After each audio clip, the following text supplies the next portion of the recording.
Have you ever played with Play-Doh? Maybe you've got some at home. And some cookie cutters? Well, if you look at the Play-Doh now, it's pretty squishy and doesn't really have a form or purpose, does it?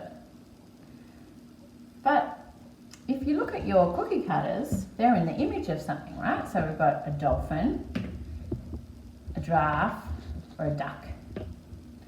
So when you take the Play-Doh and put it on the mat and roll it out, you can put one of your cookie cutter molds on and start to conform it to the image of that cookie cutter. So I'm going to choose the dolphin and squish him down there. And now I'm going to start to take away the edges. And pretty soon we're going to have the image of a dolphin, just like the cutter. Now this is kind of like how God conforms us to the image of his Son. So sometimes he has to tear away things from us, like our selfishness or our anger or our habit of lying to avoid getting into trouble. Or it might even be a friend who's leading us in the wrong direction. It might be our laziness to spend time with God or to help out at home. Sometimes he has to squish and shove us, and sometimes he has to press us.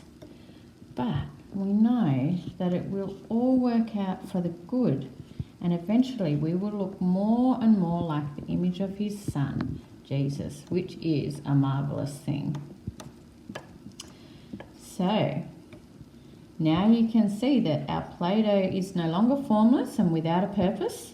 It now looks like something. It looks like the image that it was conformed to, the dolphin. Just like God is giving us a shape and purpose to be more and more like Jesus.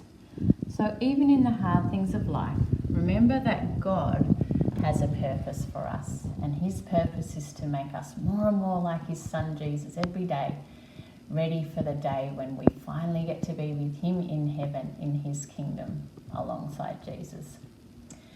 And so, is there anything in this world, any bad things or any hardships that can separate us from God's love and from his purposes? The answer is no. No, nothing can separate us from God's love that is in Christ Jesus, and through him we can be more than conquerors, even in the hard times.